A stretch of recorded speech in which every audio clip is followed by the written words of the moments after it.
Forum, which is being provided to you, the viewer and or listener, a variety of ways. First off, we're live on enidtv.org on channel 12 and channel 112. Also, we're broadcasting live on KGWA AM960. We're on Enid Buzz, a live audio feed through Facebook, so numerous ways to be hearing the magic of what's about to happen. Now, this is building up. Tonight's debate, part of the upcoming municipal elections scheduled for Tuesday, February 10th, which will include the mayoral race as well as City Commissioner Ward 5 race. And our candidates tonight first will be our current Mayor Bill Shuey and Dr. David Van Hooser, currently serving on the Enid City Commission. Then following a very brief break after that, we'll have current Ward 5 Commissioner Tammy Wilson and her challenger Diane S. Levesque will join us. I'm Frank Baker. I'm the Managing Director for E-Town Magazine and Director of Eagle Marketing. And I welcome you to this forum, which is made possible by the City of Enid, the Enid Television Network, Enid Buzz, News Talk 960 KGWA, and I'm so tickled along with those fabulous broadcast and media entities. We have other folks involved in tonight's initiative. Questions for tonight's debate will be provided by our media panel. Alan Klepper, mornings on KOFM and KGWA Radio. I told him no amusing anecdotes from Burlington. We're all about news this evening. John Herrick, News Director at KNID and KXLS and KCRC Radio. J. Curtis Huckleberry, the News Director at KGWA Radio. Dale DeWalt, a City Beat Reporter and Investigative Reporter at the Enid News and Eagle. Mark Kiefer, Editor of Route 60 Sentinel. And Curtis Tucker of Enid Buzz. Now, the format for tonight's forum, each person on the media panel will get to ask one question. Both candidates will be asked to respond to the same question, and each candidate will have 2 minutes to respond to said question. And the order of our candidates' response was drawn earlier by the candidates, so we'll first begin with a series of questions for our mayoral candidates.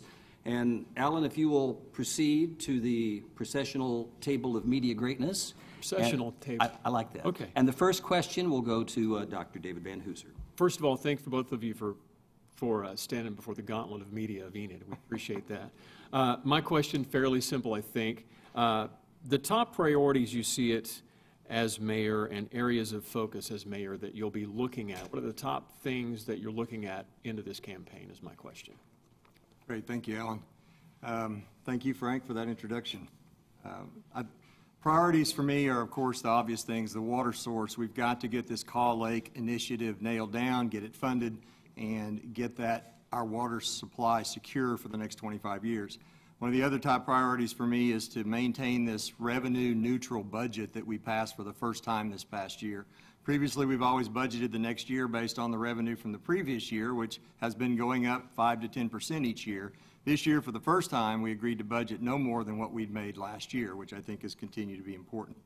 We obviously need to continue to pursue economic development. It's only by bringing more revenue into the city coffers that we have more money to spend on the projects that we want to get done for the citizens of Enid. While we're doing the big things, we still have the short things to do. We've got to get the downtown hotel project finished. We've got several developers who are interested in that project, and we're kind of having to start over from ground zero, but we're running fast towards getting that project done. That's very important to our downtown, and so we need to get the hotel project done. There's some other things that need to happen. We've got to identify a new way to do some street repairs. I spent some time this past week down on the east side driving around on 10th Street and 11th Street and 12th Street, and they really are in bad repair over there. We spend upwards of $3 million every year filling potholes and working on our streets, but there just never seems to be enough money. So if we're going to go forward with that, we're going to have to get an out-of-the-box way to fund some new things to do, new ways to pay for some street improvements. So we're working on the sign ordinance. We've had a public hearing for that. We're working on the ambulance ordinance. We've got to do some additional things to try to stimulate this Oakwood Mall development. That's still hanging out there, something we need to be done. So those are kind of my priorities as we go forward. A lot of things to do. We've come a long ways, but a lot of things we need to get done. Right, and the same question for Bill Shuey. Bill? My priorities are very similar, but to prioritize is one of the hardest things you can do. My number one priority, and the priority is and always will be water. Water coming into Enid, water leaving Enid. We work on that every day, and we have a consulting group, C.H. Guernsey and Company in Oklahoma City, that provides us with more information than we can read. There's a lot of information, and there's a lot going on regarding water. My second item would be the enhancement and the priority that we have for Vance Air Force Base.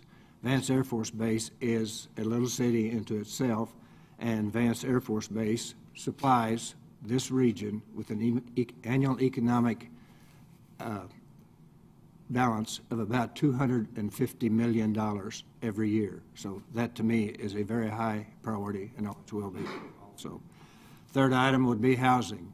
We needed housing. We commissioned a study. We did that study. We needed somewhere in the neighborhood of 400 housing units.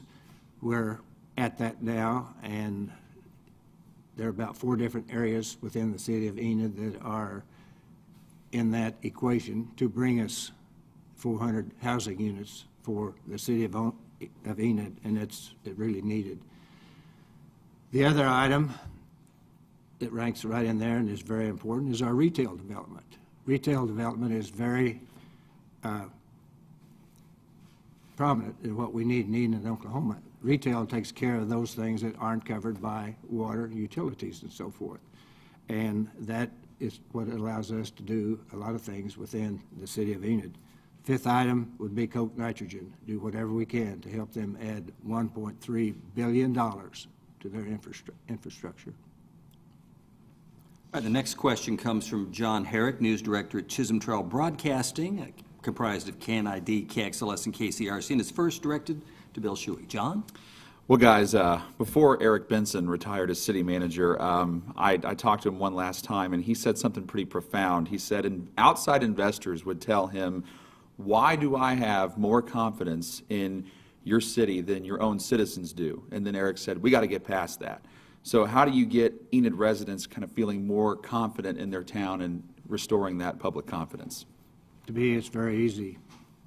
Enid is a good place to live. We are critical at times on ourselves in Enid, Oklahoma.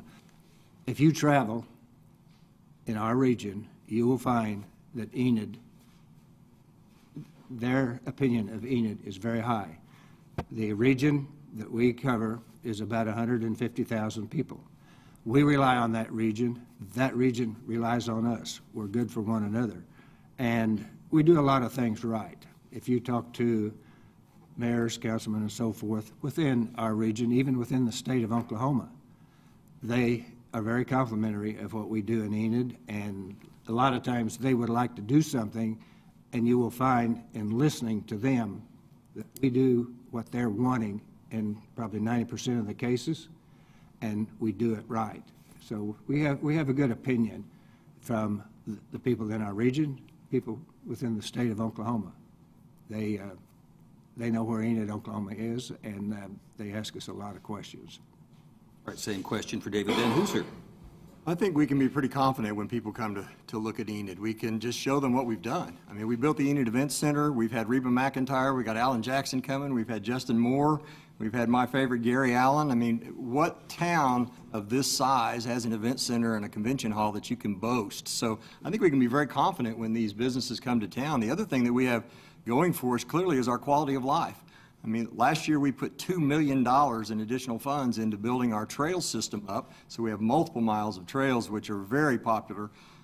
We bought a concrete machine so we can build our own trails at half the price. We have spent $750,000 on replacing all the park equipment in 7 of our parks for our kids to play on.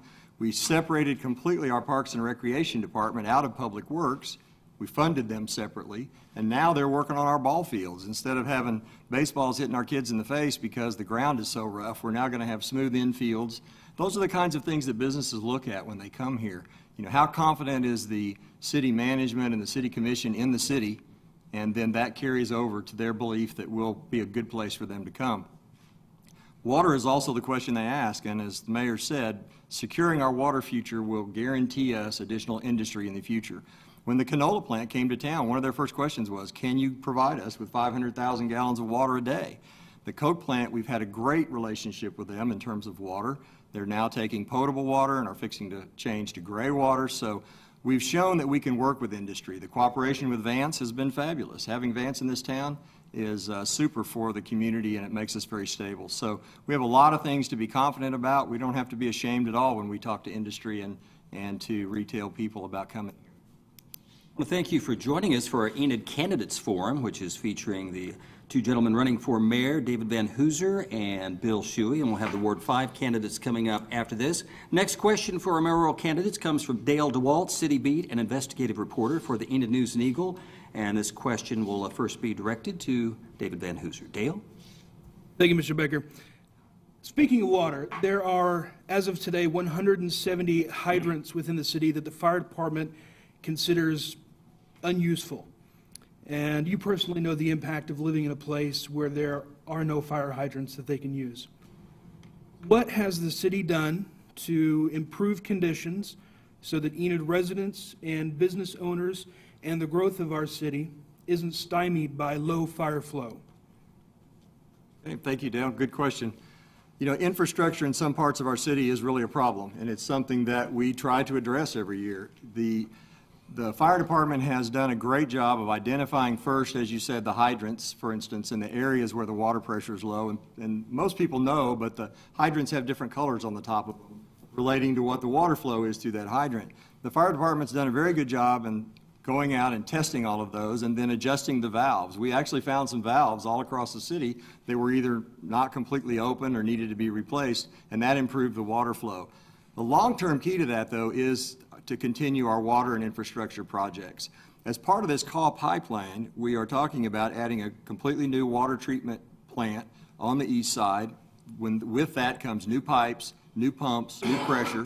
We've added the new water towers, which not only provide storage, but primarily they are effective at regulating the water pressure in the city lines. We could turn the pressure up in the pipes. The problem is a lot of them are old and they'll break if we do that. So adding the two new water towers has made a big difference to the water also. So it's an issue we have to address, particularly in the parts of town where the pipes are small, where the infrastructure is just not where it needs to be, but it takes a lot of money to dig up the neighborhoods and replace those pipes. So something we need to address. I think we are slowly, and as a part of the big water picture, it's something we can take care of.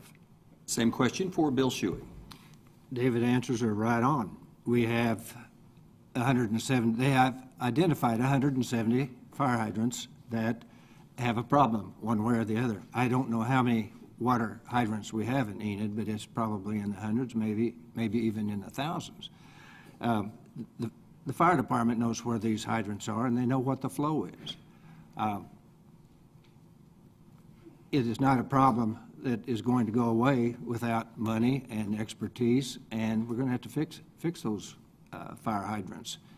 And as David said, they have different colors. You know how much pressure is coming out of those fire hydrants, and the fire department knows that. They probably know that when they get in that truck to go out and fight the fire. But the two water towers are basically, we have a 750 million gallon tank at Meadow Lake and a pumping station. We also have $1 million tank at, not a tank, but the fire tower, and it contains 1 million gallons of water, basically for water pressure and not necessarily for storage. We do have a 10 million gallon storage at Van Buren and Willow, and we have a 13 million gallon storage just west of Oklahoma Bible Academy School. That's where the big storage is in Enid that they pump water into from our wells in Major County every day, 24 hours a day. And the next question will come from Mark Kiefer, editor of Route 60 Sentinel. And Mark, it'll first be directed to Bill Shuey. I think there are discussions tonight that we've established that there's great water infrastructure needs and that there's great need for road repairs. Obviously, they're very costly. However, in the past, the city has had a problem coming up with great sums of money at once, and you guys have gone out maybe with bond issues and things, and that you haven't had great luck with bond issues. But is that something that you guys would consider again, using a bond issue to go after these projects? Sure. That would, a bond issue is one of the alternatives that we have. We have consultants that are looking at the type of financing that we need to do to address that problem. We know we have problems with roads and streets and alleys. And as David indicated, we spend well over $3 million every year working on roads and streets in Enid. And they get their fair share of the money, and most of the money goes to the arterial streets. The residential streets aren't going to get the care or the money that goes to the main thoroughfares through Enid. Now, we don't have a whole lot of say-so what happens on Highway 81 or what happens on Highway 12. But there are several alternatives to the financing that we need to do a huge job. We're going to have to tax ourselves to do it, and that's not popular, but we understand what the need is. About 4 years ago, the total need of street repair in the city of Enid, Oklahoma was $178 million. And you don't raise that money overnight, but the city of Enid has a listing of all the street repairs that need to be made, and that was 3 years ago. That's about $178 million. Probably has grown since then. It's something that that and water and streets, infrastructure, we are inundated with information to read and know where we stand. It's not something that's pushed aside. Okay, same question for David Van Hooser. Thank you. With regards to the water issue, 20 years ago, the citizens approved a very large water bond issue because they believed that that's something that we needed to do. We're told that that water bond debt will now be paid off in 2018. And that revenue that we've been previously using to pay against that water bond debt is going to generate or allow us to have approximately $10 million a year of more income than what we're spending now paying that debt back. So that $10 million will be like gold to us in terms of dealing with some of these infrastructure needs, particularly the water.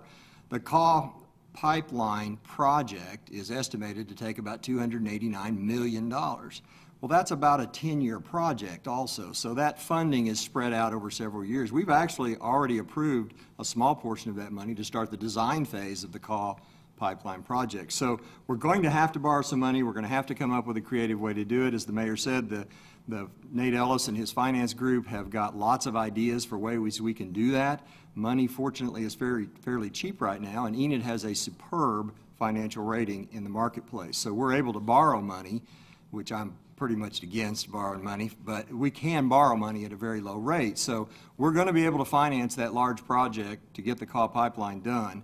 And we've looked at the lakes and we've looked at the other issues, and we can discuss that if you want to. But the pipeline, in all of our opinions, really is the best way to go for the future of Enid. So we're going to have some money, and I think the people will support it. I think if we put a proper bond proposal out in front of the public, that they'll go for it. All right. Thank you, Mark. Next question for our mayoral candidates comes from J. Curtis Huckleberry, News Director at Williams Broadcasting, KGWA KOFM, and it goes first to David Van Hooser. Kurt? All right, gentlemen, thank you so much for your time. And leading up to this, I actually received messages from a number of people that had some suggestions about what they would like to have asked. And one of them that came up a couple of times, and I think it is valid, is in effect, moving forward with limited funding on an annual basis, how do you make that decision in that ratio, infrastructure to quality of life? You mentioned some, $2 or $2.5 million towards the trail system, while still tens of millions of dollars in street repairs need to be done. What is your philosophy on that? Why is it justified to put money into things such as trail systems when there's still infrastructure issues? Very, very good question, and we do get asked that a lot. Probably the most difficult thing that we do as elected officials for the city of Enid is deal with that budget, because it is entirely a balance of priorities. A lot of the money, people don't understand, and I didn't understand until you really start getting into the process, that a lot of the funds that come in are designated to certain areas. We have a 0.25% that goes to police and fire. We have certain funds that come in that go specifically to water and utility rates. The general sales tax revenue, which is the money we have the most discretion with, actually only amounts to about $34 million a year. That's a lot of things to do with that amount of money. So the priorities are very, very difficult. And it looks like sometimes that we're spending money on flower pots and trails when we need to be filling potholes, but they really don't come from the same sources of income. And so it's very difficult. This past year when we spent the $2 million on the trails that I mentioned, we actually took that out of the reserve fund.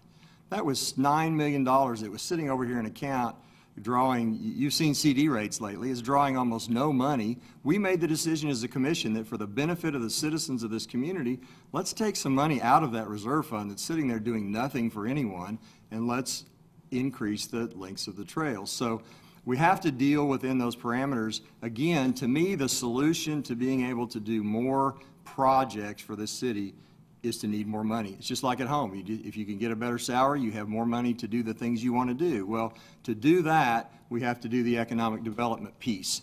We don't have to give the farm away to get the economic development piece, because now that Enid is where it is, we don't have to buy people's business. This community is ready to accept offers from retail development. And all of that generates sales tax, generates utility revenue, all of which benefits us in terms of projects. The same question for Bill Shuey. Bill? The infrastructure versus the quality of life plus everything else is all a part of the mix in Enid, Oklahoma. The driver of a lot of what we're able to spend is the retail.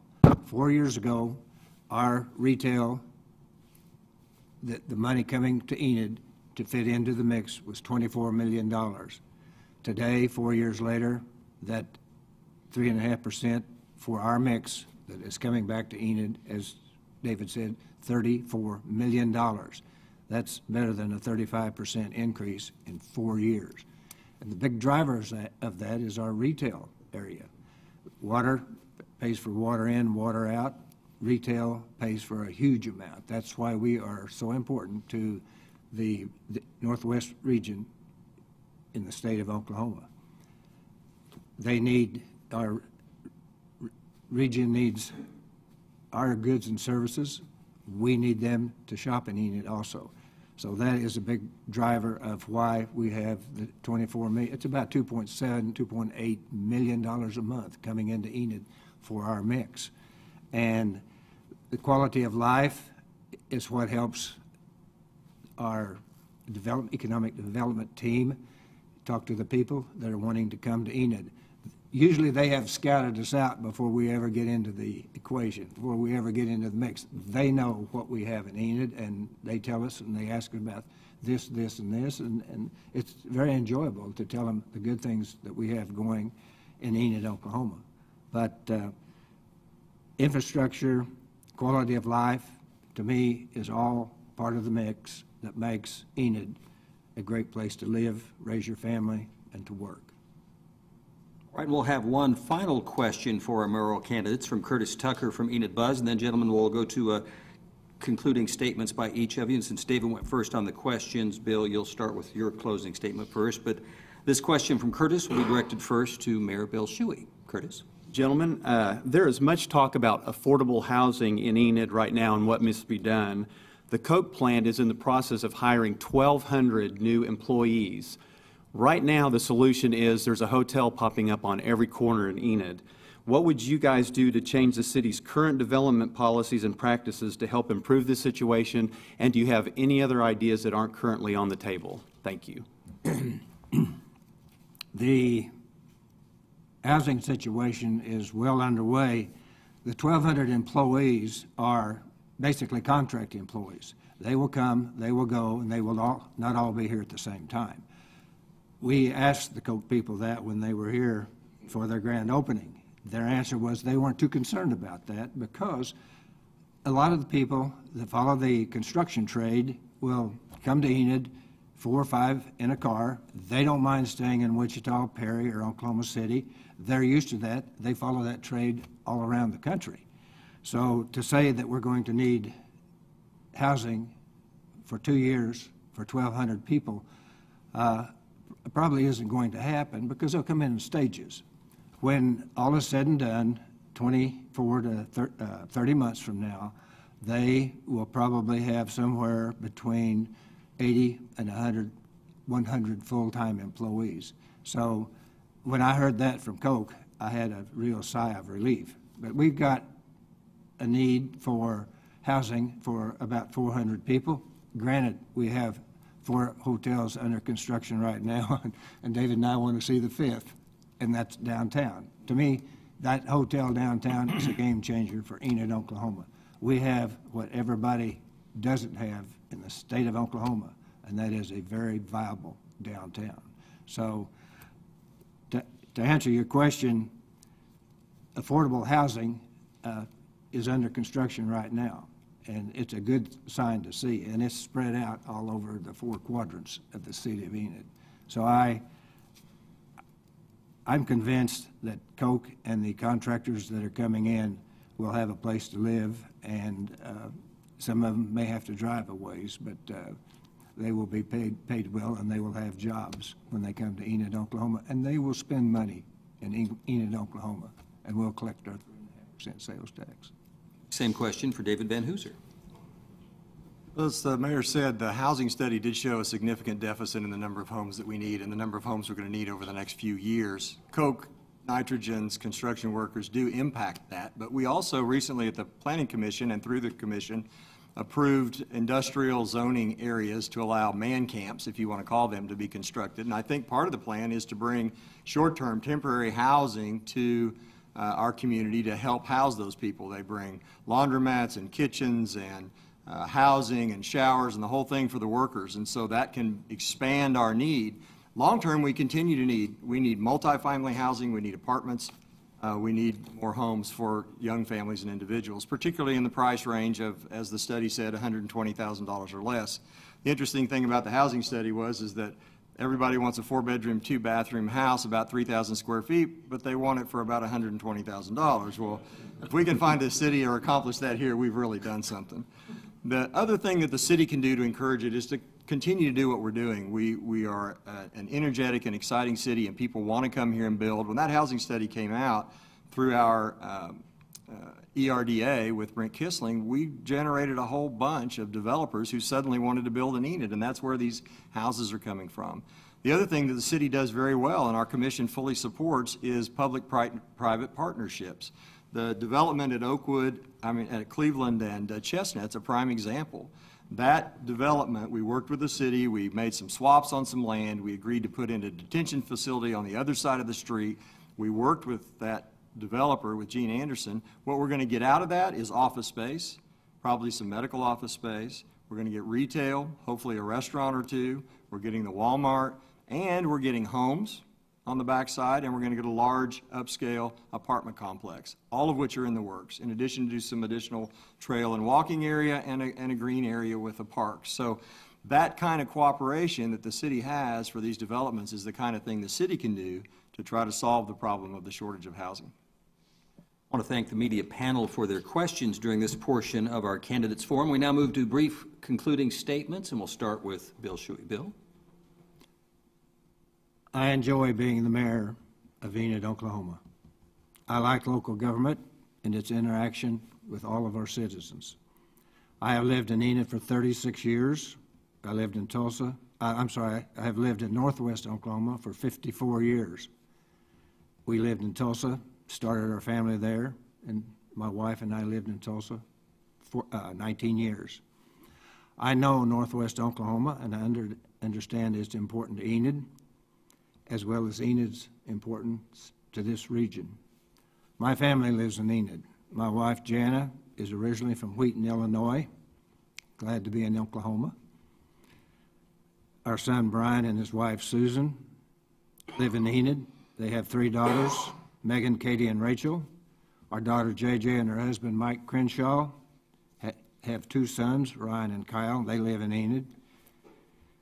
I say a huge thank you to my family and to the Central National Bank and Trust Company of Enid for allowing me to devote time and attention to various community organizations. I will do my part to help make Enid a great place to live, to work, and to enjoy. And concluding remarks from Dr. David Van Hooser. David? I think over the past 2 years as city commissioner, I've shown the public that I'm the kind of guy that can get things done for this city. One of my priorities going forward is to help make the peace. There's still a significant amount of distrust among city government and the public that relates back probably to the Renaissance project in the downtown. And when I ran for city commission 2 years ago, I did so because I honestly believe that one person can make a difference. And I think that I've been honest, I've been open, I've worked hard, I've been forthright. People have access to me, I answer phone calls and emails, and I think that I've always voted for what I think is really best for this city. So one of my goals is to restore trust in our city's government, and I think I'm the guy that can get things done. I'm aggressive and I'm effective, and I want to be the next mayor for Enid. I want to thank both Bill Shuey and David Van Hooser for being here this evening and offering up their candidacy. Let's give both gentlemen a round of applause for being willing to serve.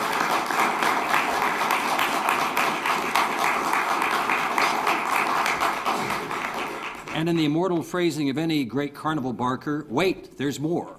We're going to take a brief break, and then we'll be back with the Ward 5 candidates. You're watching this on Channel 12 and Channel 112 Enid Television, listening on Enid Buzz and KGWA. Back with more in just a few moments for our Enid Candidates Forum.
For watching and listening, we're on Enid Television channels 12 and 112, live on AM960 KGWA and on Enid Buzz audio feed that way. We have a great media panel, and I have to make one correction, and I work with the guy, so I'm embarrassed, but I was calling Dale DeWalt.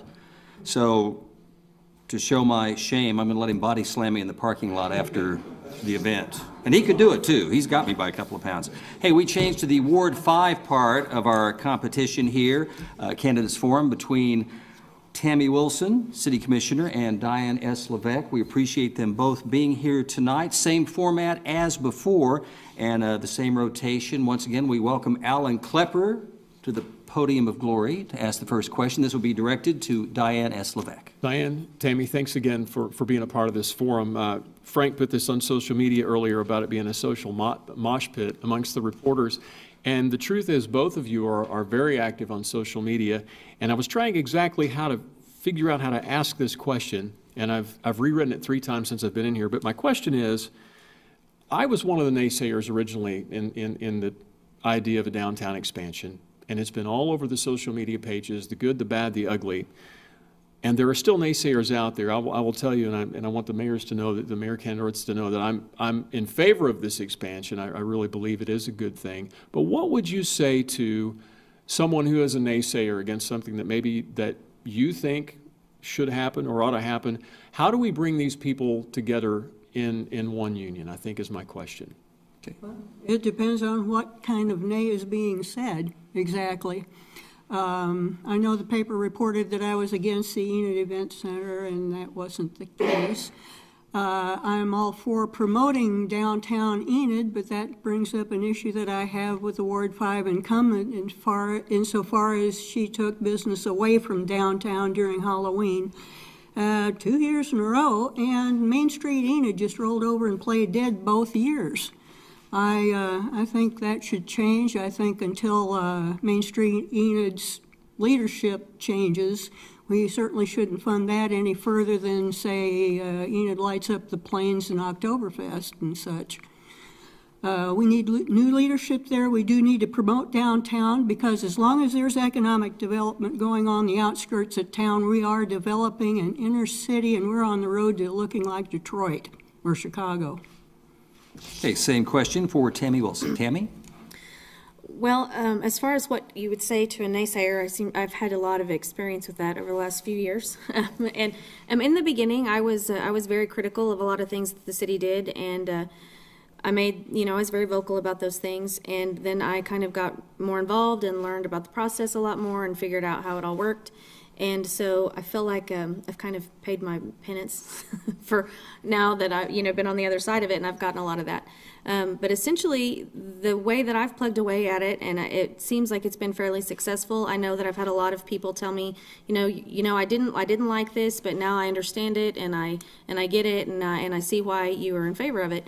And the way that I deal with it is, I try to stick to the facts. I try to show the numbers. I try to show how, the money is spent and what the impact of it's going to be. I try to, keep everybody's emotions out of it. And, sometimes that gets taken as maybe I'm a little bit cold or, short, and it's not intended that way. I just try to keep it to the facts so that people can always just, you can always go back to that, because, numbers don't lie. And when you can show people the benefit of something, then they're more likely to understand it.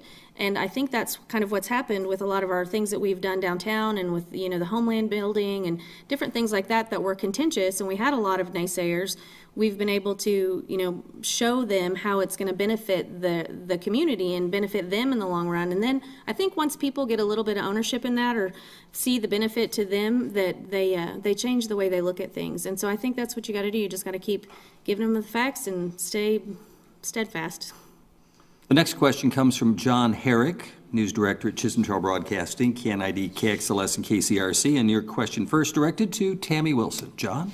Well, Commissioner Van Hooser mentioned public distrust and the issue of that. Sometimes I've been hearing people get upset when they get displaced from their homes, if you're bringing in a new retail store or bringing in new housing, even though those are good things for Enid. My question is, how do you balance bringing those new retail outlets and housing into Enid and making sure that longtime Enid residents who have, dedicated their lives to the town aren't improperly displaced during that development. Well, that's an issue that we've had to recently look at, and when you come on to a situation like this, one of the first things I think everybody says is, I won't ever do that, because nobody wants to do that, and it's uncomfortable, and it's not the fun part of the job. But then what we have to do, and what we're tasked with doing, is looking at what the benefit is for an entire community of 50,000 people. And sometimes when you want to bring in a particular development or a project, we look at all of that. We look and say, is it worth all of this? Is this something that's really necessary to do? And sometimes the answer is no, not really.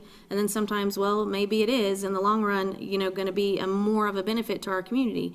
And so the way we try to handle that is, we try to be fair. Well, legally, we have to be fair. We have to offer people the fair market value for their property. So we don't just go in and take people's houses away. They get paid fair market value for their homes. I know that in the recent history, in the last few years, when anything like that has happened, where with the downtown things or things like that, that the downtown people that moved were happy in the end because we negotiated with them, we bargained with them. In a lot of cases, we found new places for them to go that were better. And so in the end, we really had happy citizens, and that's what we really try to do. We don't want to go in and be the bad guy. And so we really do try to find a balance there and, take care of them so that they're still a happy citizen in the end. Same question for Diane.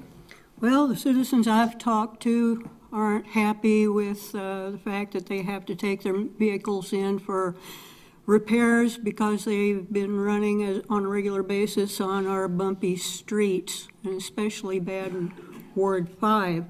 Quality of life is where one resides, and that, of course, is residents, where the streets where the residents go. You want to bring in business, and you want to bring in the workers that come with them, and then they have to do what, As far as economic development goes, as I said before, that is on the outskirts, and there are certain things you do have to do, but there are certain things that just make more fiscal sense, like, for example, the coke nitrogen plant. Has anybody ever raised the possibility that they could do their water very similar to a coal-fired power plant? Now, the city of Enid has been talking about a recreational lake for some time, but power plants do that on a regular basis. They do need the water to boil for steam to run the turbines, and the lake that they use to do that is a recreational area. Now, it seems to me that if Coke Nitrogen wants to be the great citizen and do Enid and everybody else a favor in this partnership we're talking about, they could build their own lake, and it would be a recreational area, and voila, they don't have to make a demand on potable water. Next question comes from Dale Denwalt, City Beat and investigative reporter for the Enid News and Eagle, first directed to Diane Levesque. Dale?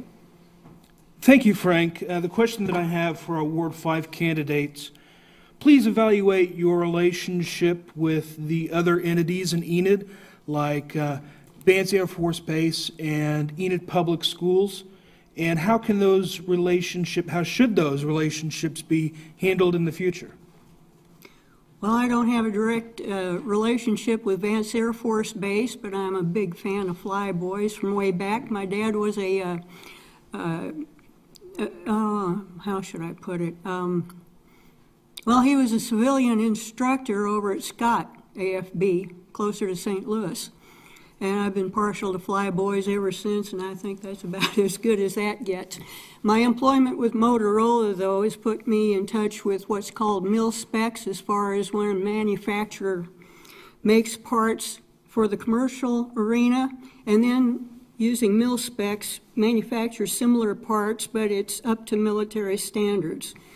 I'm familiar with that, and I might as well throw in that my background is heavy industrial manufacturing. I know how to make stuff, which is why I make my own signs and flyers too, by the way. And I think manufacturing is important in that regard, and which brings us to Enid Public School Systems. I couldn't believe what I saw when they put up the statistics at that summit that they had, that mathematics and science was pulled on the lower end of requirements of, okay, in English, prospective employers. Now, I've been employed by tech companies, I've been employed by utilities, and I know that you cannot do, even for the basic performance of a job, without basic math skills and being proficient in that.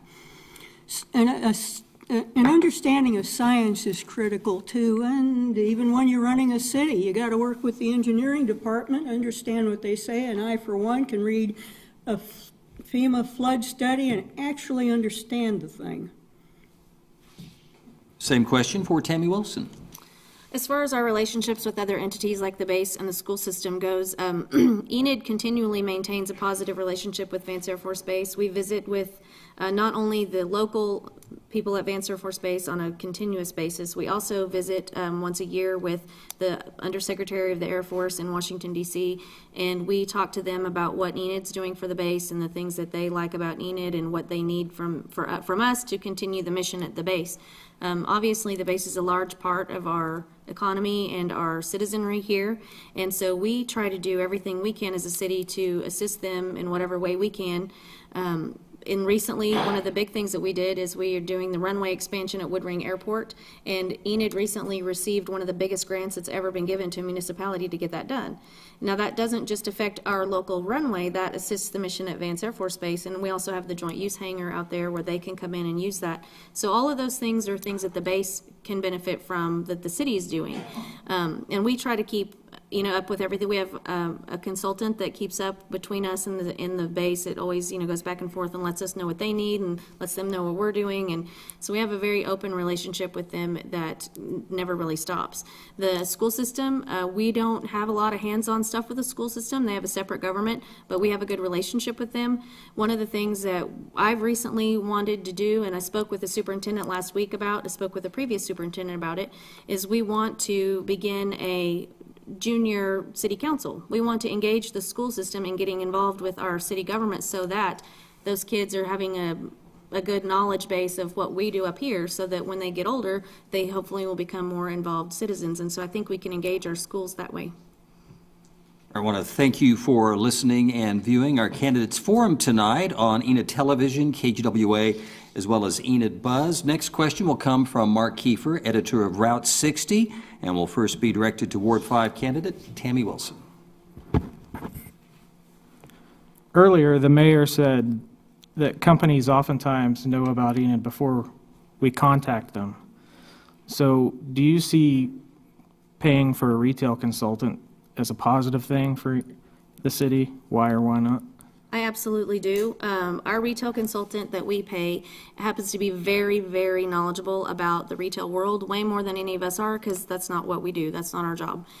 So it is, to me, very beneficial to have someone that can go out there and talk to the developers and talk to the retailers. And basically, he kind of plays matchmaker between businesses and developments and cities. And so he kind of looks at our needs, and then he goes out and finds people to fill those needs. And if he happens to come across someone that says, hey, we're looking to put a restaurant in a town like this, then he can go say, hey, I have the perfect place for you. And that's what he does. And for him to be able to do that and free up our city management staff and the council from having to do that, I think it saves us a ton of time. It's not a knowledge base that most of us have. And so I think that that job is something that we definitely have to have. And I think it's something that we've benefited from a great deal. And I think that we will continue to benefit from that in the future. Same question for Diane Levesque. Diane? Sorry, I just blanked out. What was the question again? I'd like to put in a word of apology. I've never run for office before. I get tongue-tied, and I apologize for that, and I totally blanked out on the question. Could you repeat the question? Sure. Earlier, the mayor said that oftentimes when they contact companies, they often already know about Enid, and they know things about Enid. And so I was curious as to whether you thought that paying a retail consultant was a good idea, knowing that oftentimes they already know about everything, things about Enid. Well, I think that's a duplication of costs just like ETN is a duplication of costs if you're thinking in terms of promoting Enid. That has always been the purview of the Chamber of Commerce, and they've done an outstanding job, which is probably why those people heard of Enid prior to any other contact. I think we should give that job to them and let them handle it. Thank you, Mark. Next question comes from J. Curtis Huckleberry, News Director for Williams Broadcasting. And Kurt, you'll first direct your question to Diane. All right, ladies, thank you so much for your time. If you had the opportunity and the ability to individually set the agenda for the next 12 to 24 months, what would your top priorities or issues be? My top priority would be the street conditions around the Emerson School. Right now, that plus the fact that it has a red cap fire hydrant in front of it is a major public safety hazard and has been for a while. That would be my number one priority. It should have been a number one priority as soon as it was discovered that that fire hydrant couldn't serve a house fire, let alone a school fire. Same question for Tammy Wilson. Tammy? Well, I think anybody in this position would, if they could just pick and choose any single thing that they wanted to do, I think every one of us would run out and fix all the streets. I think that's the first thing that we would all do that would make everybody very happy. And so definitely, we've addressed a lot of things over the last few years that seem like big, huge projects that haven't necessarily been streets and water. And I think that we've been going that direction lately, that we've been really focusing on the water, and we've been talking about what are we going to do about addressing the street issue. The streets are an issue, obviously. I mean, there's no denying that. Streets are an ongoing issue no matter what community you go to. It's a never-ending issue, and we have extreme weather, so we have either hot weather or we have really cold weather, and both of those things affect your streets, unfortunately. So it's a never-ending job that's really hard to keep up with. So I definitely think that streets are going to be on our radar, and if I could pick and choose anything that we were going to work on, it would definitely be, we need to figure out what we're going to do about our streets. Water is a big, definitely a big project, but we, like they said earlier, we're already on the way to getting that handled, hopefully, with the Cobb pipeline. And so those are two of the biggest things right now as far as infrastructure goes, definitely. And I don't think anybody would argue with that. Final question will come from Curtis Tucker of Enid Buzz, directed to Tammy Wilson first, and then following that final series of answers, we'll move to closing statements. And since Diane took the first question, Tammy will let you kick off the closing statements. But first and last question from Curtis Tucker to Tammy first. Curtis? How do you think the city government is doing in terms of being transparent, and are there any changes you'd like to see made regarding that? I think that we're doing very well, actually. I think that the general public doesn't necessarily always see or understand everything that we do up here, but we have a website that is very easily, you can easily navigate the website. We put inserts in the water bills. They have a social media page. They have the Enid Television Network, which does all kinds of stuff that on TV, and now that's streaming on the internet. So if you can't make it up here, you can't watch it on TV, you can watch it on the internet, you can watch it on your phone, you can watch it in your car. We have begun televising the study sessions, which were always open to the public, but they were downstairs and they weren't as easily accessible. But now we're televising the study sessions in hopes of getting more people to see those conversations, because that's where a lot of stuff gets discussed. I think over the last few years we've tried very hard to be as transparent and out there as we possibly can be. I know that there are several of us that are on the commission that will take emails and phone calls and will answer anybody's questions that pose them. And I mean, that's one of the biggest things that I've tried to do over the last 4 years, is tried to be accessible to anybody, whether they're in my ward or not. I have a lot of people contact me from all over town because they know I'll talk to them. And so that's something that I hope to continue to do. And I think that as far as the city government goes, I think they've made a whole lot of effort to put the information out there. And I think if you can find out anything you want to find out about the city government, but you have to make the effort sometimes to go look for it. But it's definitely there if you want to know. Same question for Diane Levesque. Diane? Well, it hasn't always been that way, and when I started taking my camera down to the study sessions, I got a lot of flack for it. So if they're transparent now, I would assume that that's because there's an election and there's a challenge to the way business has been done as usual. It's great that the study sessions are now on camera, but it took a tussle to get it that far. And it's my position also that we don't need to be paying a department for public relations as long as public relations is being done by the Chamber of Commerce, and we definitely do not need to fund a department that runs interference between the public and their elected officials, as is currently the case. Okay, we now move to concluding statements for the Ward 5 candidates, and first to go is Tammy Wilson. Tammy? Well, thank you for you guys coming and spending your time with us this evening and wanting to find out our answers. I've been on the commission now almost 4 years. I absolutely love serving Enid and would probably, well, even before I was a commissioner, would do some kind of community service type stuff anyway. So that's something that I'm drawn to, and it's something I'm passionate about. I feel like I'm a very proactive person. I try to address issues as much as I can before they become big issues or where they snowball and you have to, address it later. I try to be very open and accessible to everybody in town that wants to ask a question or wants to have any kind of information about the way their city government works.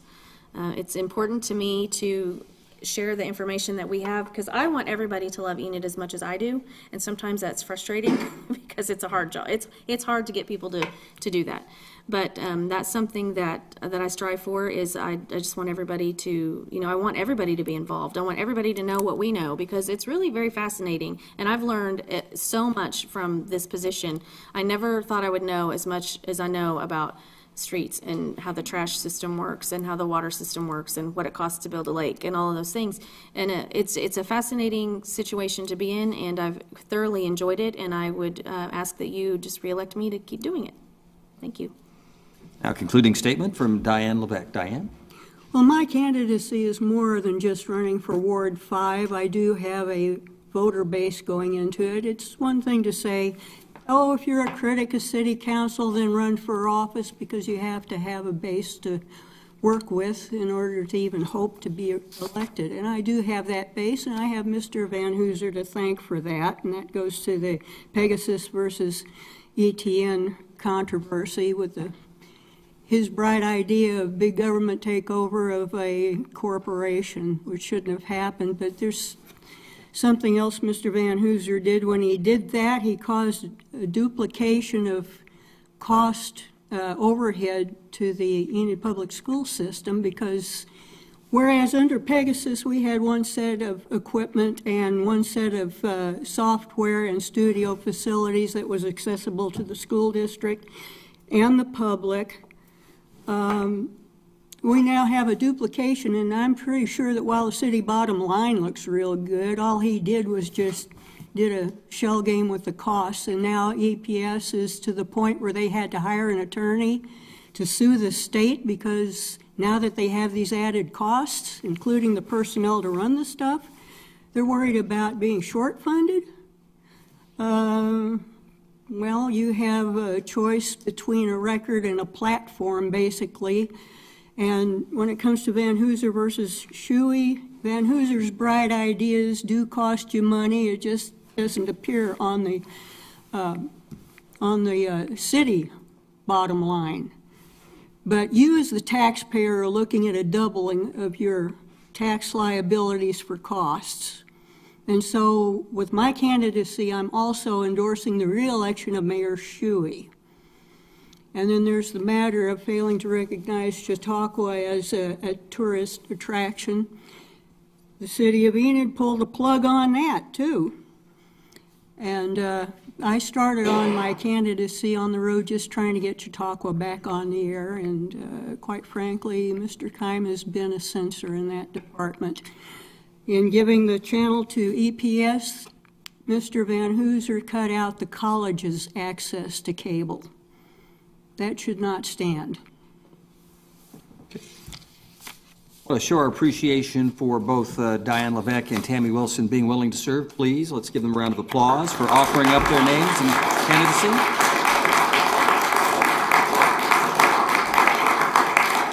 And also thanks to Bill Shuey and Dr. David Van Hooser, candidates for mayor, who were featured earlier on this candidates forum.